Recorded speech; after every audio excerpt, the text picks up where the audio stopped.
All right. Hey, what's up, guys? My name is Will, and today we're going to be talking about the SEV7. You look at this and you're like, what the heck is that? This is my Chrome SEV7.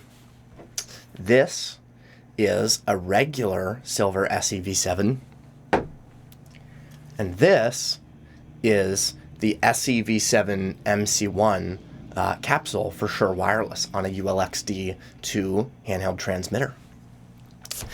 And when you look at a microphone review, normally what you're going to see is somebody talking into the microphone. Then you're going to see them singing into it, or maybe putting it on a guitar amp or whatever else. That is not what we are going to be doing today. Today, we are going to be analyzing some data that I put together in Open Sound Meter.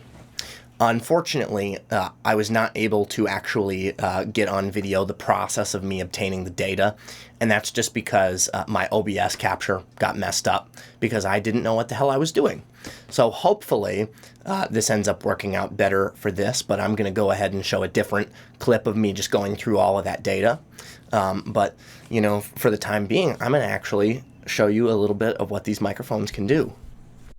So I'm going to switch over to the V7 now. Check 1, 2, 2, 2, 2. I'm talking into the SEV7 microphone.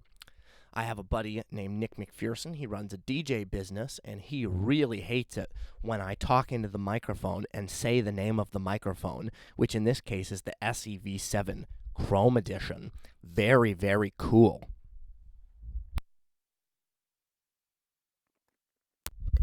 And this is the regular version.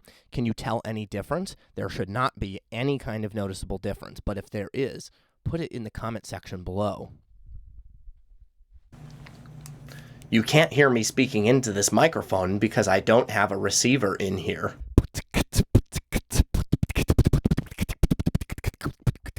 So as you can see with Open Sound Meter here, I've got all of these measurements already saved, and the reason for that is because I actually did a previous recording with OBS as I was actually doing the measurements, and it got really messed up. Like, I had a bunch of problems with it, because I selected the wrong, it doesn't matter. Anyway, it was recording like 1 frame per minute, and so it wasn't working properly. So unfortunately, I won't be showing you the actual process I used, but what we can do is go ahead and take a look at the actual data. So here's what I did.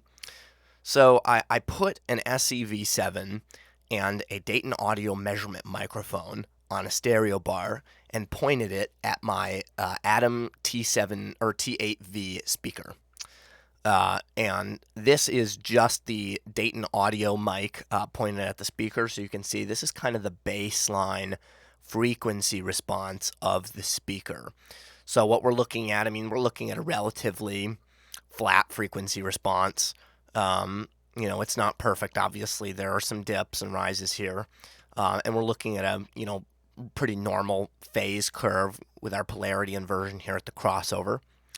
And so basically, then I did the same thing with the V7 instead of the Dayton Audio mic. And so now we have this curve. And then what I did is I used the measurement microphone as the reference in the transfer function, and that gives you this. So instead of using the electronic reference as the reference, this is using the measurement microphone, with pink noise playing into the speaker into both microphones. And you can see this is assuming that the Dayton Audio mic is actually a flat response microphone.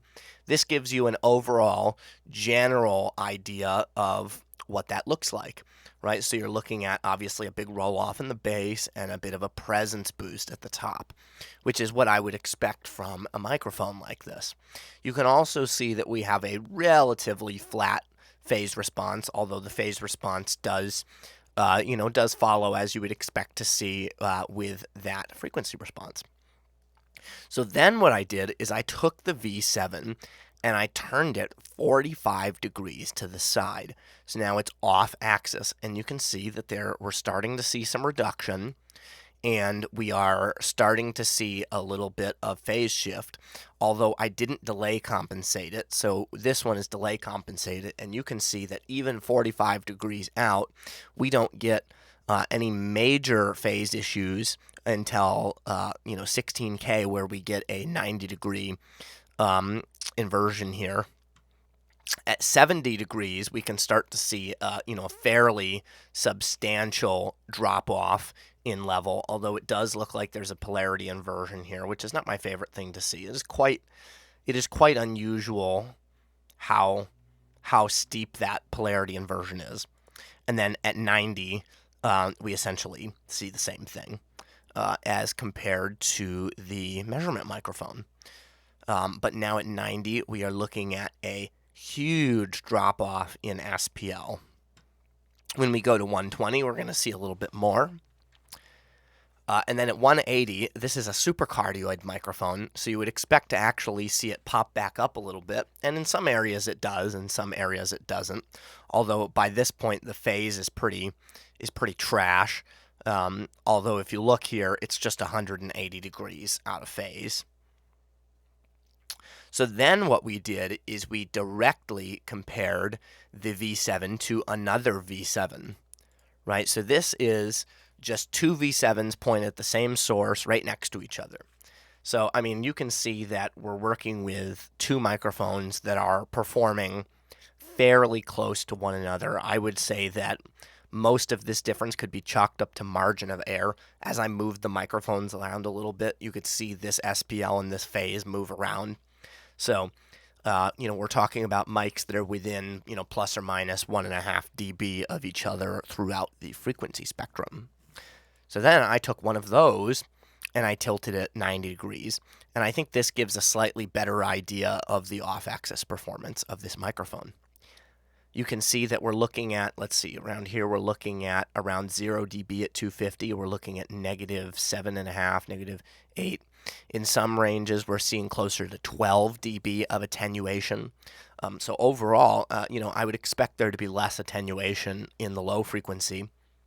But all the way down to about 100 hertz, we're looking at, relatively good rejection here. When we go to 180, we're seeing similar performance. It's not too bad considering that it's supercardioid. And throughout all of this, we're seeing, yes, we get 180 degree polarity inversion here, but we're not, we're still relatively linear in our phase here, right? We're not seeing a crossover anywhere. And again, at 90, we're still pretty flat, which I would consider, to be honest with you, I would consider it very impressive for this microphone. So now I'm going to compare it to an SM57, right? So this is a V7 next to a 57. So ideally, I would have done this test with two 57s, but you can see that they are still relatively flat. You can see that the SM57 does have a little bit of a boost compared to the V7, and then it does dive down pretty bad here in the later frequencies, which would be expected for something used as an instrument microphone. And then we are also looking at a relatively flat phase response overall. But you can really see where this falls apart at 90 degrees, right? So we do have a full crossover here within, the audible band here. And then even at 90 degrees, we're looking at about, at the best right here, we're looking at, let's see, 6 to -6. We're looking at about 12 dB of reduction. But in this lower band, we're only looking at about 6 dB of reduction. When you compare that to, let's see, the V7 90 degree, you can see that the V7 is overall getting more reduction at 90 degrees on average, kind of overall. And we're also looking at a smoother phase response.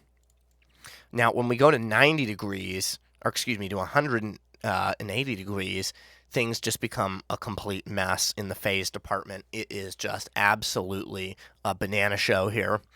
And this is sort of something that's been a selling point of the V7. When I first heard about the V7, I heard a lot of people say that not only does it do a good job of off-axis rejection, but it also does a good job at maintaining phase and frequency relationships with that off-axis rejection. So that, for example, when you have your vocal mic picking up the drum kit, when that gets summed in your mix bus with the drum kit, or in your LR bus, when that gets summed with the drum kit, the hopeful idea is that it doesn't completely destroy with destructive interference what's getting picked up by, say, your overhead microphones.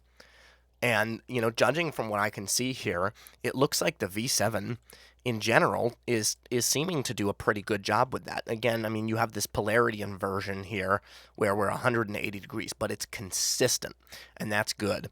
Now, I mean, obviously, we are still seeing some cuts here, but overall, I'm pretty impressed with what we're seeing from this microphone. Now, I'm not sure. Maybe this wasn't the best way to test this. Not the most scientific. Obviously, the room I'm testing this in is not an anechoic chamber. There is some treatment, but it's not anechoic.